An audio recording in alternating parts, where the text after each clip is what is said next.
Bonjour, bienvenue sur Biodis TV. Nous recevons chaque semaine un entrepreneur, un expert, un professionnel qui est confronté à des problématiques stratégiques importantes et qui a la volonté et la cordialité de venir partager avec nous cette émission la façon dont il va traiter les problématiques de son entreprise. Aujourd'hui, nous recevons M. Éric Plassard, directeur général de la CEGEX, holding de 11 entreprises, qui traitent chacune un métier complémentaire avec un positionnement global sur des métiers divers tels la gestion des espaces verts, le génie civil, l'aménagement urbain. Et dans ce contexte, nous avons eu la volonté de recevoir M. Plassard parce que son entreprise a un positionnement un peu particulier qui, je crois, est né dans un contexte du mine de Rungis, assez étonnant comme aventure industrielle et entrepreneuriale. M. Plassard, bonjour. Bonjour. Que veut dire CEGEX finalement?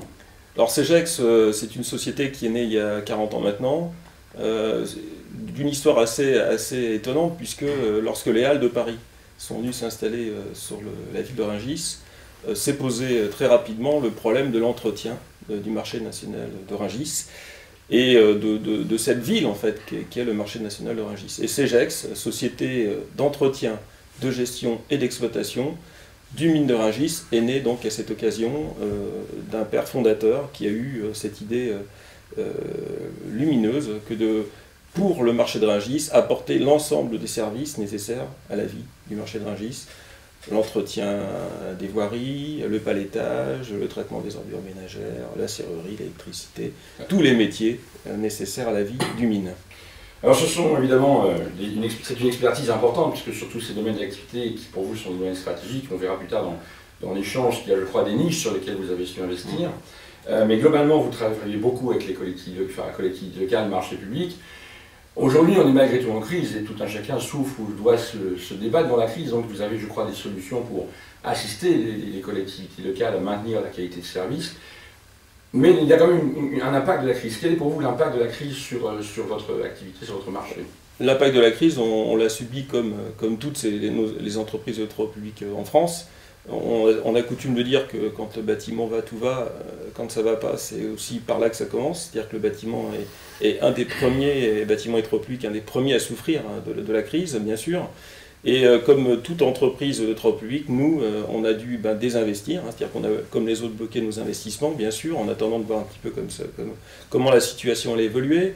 Nous avons, bien évidemment, pour maintenir nos structures, on a tous eu un peu le même réflexe, souhaiter maintenir nos effectifs, donc on a suivi les évolutions du marché et bien évidemment on a baissé nos prix aussi pour pouvoir maintenir notre volume d'activité. Mais ça c'est le réflexe, je dirais, le premier réflexe en situation de crise. Après, il faut très rapidement réagir, parce que si cette crise doit durer, et on s'aperçoit manifestement qu'elle dure, eh ben, il faut trouver des remèdes et des solutions. C'est ça, justement. Donc on voit effectivement que sur le plan des technologies qui sont les vôtres, il y a une compétition malgré tout qui se fait croissante, parce que on voit bien avec le développement durable, les villes investissent de plus en plus d'éléments urbains, de matériaux, de décors, d'aménagement du territoire. Et on voit bien effectivement qu'il y a malgré tout une crise croissante. Alors, vous êtes ici depuis 40 ans, vous avez bien entendu une niveau d'expertise qui est installée auprès de toutes les agglomérations, mais quelle est finalement dans votre proposition de valeur pour faire face à cette compétition croissante? Parce que malgré tout, elle est là. Alors vous savez, pour réagir, quand un client a moins de recettes, et c'est le cas de nos administrations aujourd'hui, parce que manifestement, on le voit bien, les recettes sont plus difficiles pour eux, il faut aussi, nous, qu'on soit capable d'apporter des solutions. Alors on a agi sur deux pistes qui sont vraiment extrêmement importantes. C'est que ça fait 10 ans que le marché des travaux publics est en évolution, en croissance. Et vous savez que quand les marchés sont en croissance, on prend de mauvaises habitudes. Donc le premier réflexe qui était le nôtre, c'était de nous recentrer sur notre métier, sur nos fondamentaux. C'est-à-dire qu'on a d'abord travaillé sur nos structures, on a travaillé sur tous les gains de productivité qui existaient dans l'entreprise et qui s'étaient au fil du temps, de par la croissance, installés. Vous savez, il y a toujours des dérives qui s'installent dans les structures elles-mêmes et il faut travailler sur ces sujets-là. Donc on a repris nos fondamentaux à l'intérieur de l'entreprise, dans nos services, et on est allé chercher tous les gains de productivité qui nous permettaient ensuite de répercuter à nos clients, bien sûr, des marges et des remises, puisque eux n'avaient plus les moyens de se payer, effectivement, les affaires comme ils les traitaient auparavant. On a quand même vu dans notre métier des chutes de 20 à 30% sur des niveaux de prix. Alors, c'est les réflexes premiers. Aujourd'hui, on revient, après 2 ans de crise, à des situations beaucoup plus raisonnables, parce que tout le monde a un peu épuisé ses trésoreries, tout le monde est en situation difficile. Donc on revient à des prix de marché qui sont raisonnables, mais pendant ces 2 années, on a vécu des niveaux de prix extrêmement bas. Donc premier point, c'était donc de travailler à l'intérieur de l'entreprise sur toutes ces économies. Et deuxième point, c'était vraiment, quand on a des situations difficiles, le réflexe, c'est souvent de dire on arrête les notes de frais. On arrête d'aller trop chez nos clients, d'être trop présent chez eux pour les rencontrer. Et bien nous, on a fait l'inverse. C'est-à-dire que vraiment, on a été encore plus à l'écoute de nos clients. On a demandé à nos chargés d'affaires, à nos conducteurs, d'être chez nos clients, d'être chez eux pour comprendre leurs demandes, comprendre quelles étaient leurs préoccupations et voir avec eux comment on pouvait travailler pour économiser sur les chantiers. Et on a vraiment fait un gros travail technique avec eux, d'économie des coûts. C'est ça, j'ai pu comprendre effectivement que dans ce contexte, vous aviez poussé le modèle économique, puisqu'effectivement, c'est une holding de 11 sociétés qui sont capables de travailler ensemble pour fournir un service global. C'est quand même assez extraordinaire, parce que ça veut dire 11 expertises conjointes et associées avec chacune un compte d'exploitation, mais un seul client qui est satisfait par 11 sociétés. Exactement. C'est comme ça qu'il faut le voir. Donc, en l'occurrence, si je comprends bien, d'après ce que j'ai fouillé un petit peu le territoire et j'ai regardé un peu quelles étaient votre proposition de valeur, je crois avoir compris que sur des marchés de niche, vous avez fait de besoins clients un peu spécifiques, des marchés de niche pour vous, c'est ce que j'ai pu comprendre. Exactement, c'est-à-dire qu'en fait, si vous voulez, on a identifié chez nos clients des besoins qui étaient des besoins nouveaux, et on a essayé d'y répondre. De par notre présence, déjà, quand vous êtes chez un client pour exercer un métier, et qu'il a une problématique complémentaire, vous pouvez, avec le même encadrement, mais en apportant une technicité et une complémentarité, répondre à une problématique qu'il a.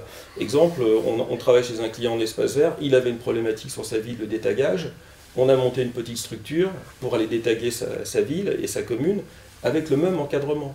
Et En termes de coût, c'est ça. Voilà, donc on a formé nos gens, mais en termes de coût, on lui propose forcément des prix, puisque l'encadrement est déjà présent, qui sont compétitifs, et on arrive ensuite comme ça à garder non seulement notre client, mais aussi à accroître un petit peu nos parts de marché chez ce client-là. L'offre globale a cet effet-là, c'est-à-dire que quand nos gens sont suffisamment bien formés, on y viendra peut-être tout à l'heure, on arrive à travers un encadrement et une relation avec un client, on peut exécuter plusieurs prestations de services.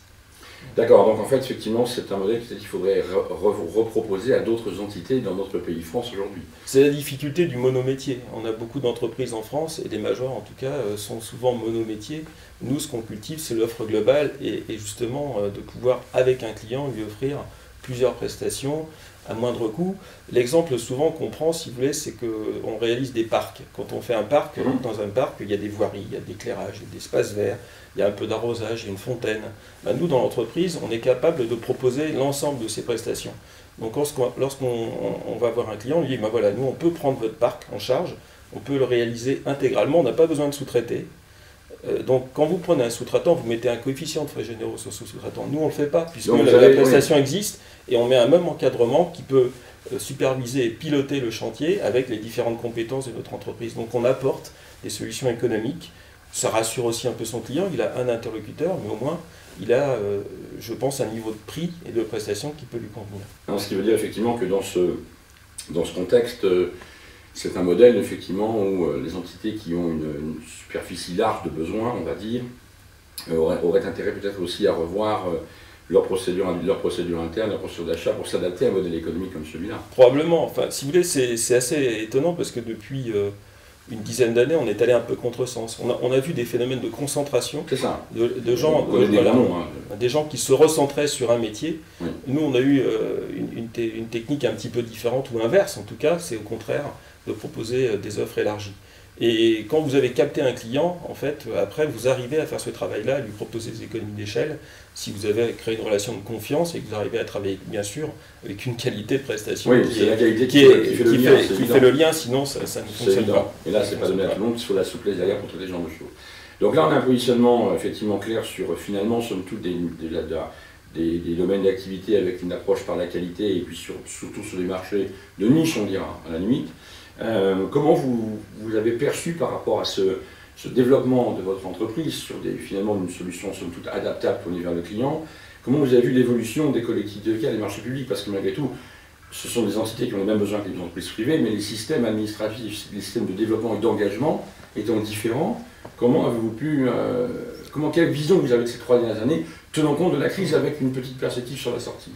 Alors, dans votre question, il y a peut-être plusieurs réponses. La première, c'est qu'on a un phénomène, c'est le Code des marchés publics, qui lui est allé à l'allotissement. C'est-à-dire qu'en fait, il a suivi le Code des marchés, la spécialisation que s'était créée chaque entreprise. Et donc, pour telle prestation, on faisait un lot, pour telle prestation, on faisait un autre lot. Nous, on a beaucoup discuté avec nos clients pour, au contraire, leur dire, mais ne faites pas forcément des lots. Au contraire, regrouper dans un même marché différentes prestations, parce que la taille des lots que vous constituez n'est pas une taille suffisante. Et si vous avez un marché un peu plus important, avec des prestations intérieures, on pourra répondre, on pourra vous apporter cette offre-là. Donc ça, c'était une difficulté pour nous, c'est d'aller un petit peu à l'encontre du Code des marchés et de dire à nos clients, n'allotissez pas trop vos marchés parce que ça va vous coûter plus cher. Plus cher en pilotage. C'est-à-dire qu'un client, quand il a des lots, il doit aussi s'en occuper, organiser la vie des entreprises sur le chantier, et c'est plus compliqué pour lui. Donc on a travaillé ça. Vous avez presque maintenant monté un cabinet de conseil pour les collectivités locales. Vous savez, un client, on discute avec lui, on essaie de trouver des solutions. La problématique est toujours la même, c'est la problématique économique, surtout en situation de crise. C'est clair.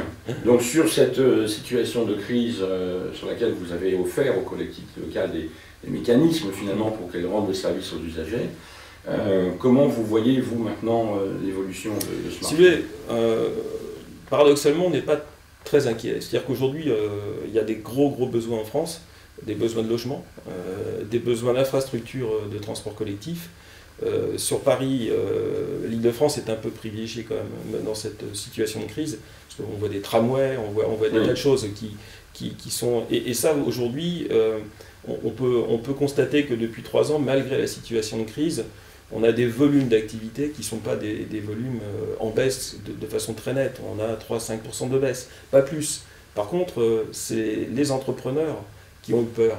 Les entrepreneurs ont vraiment fait baisser les prix par peur de ne pas maintenir dans leur entreprise leurs effectifs, leur matériel, et d'aller vers des plans de licenciement.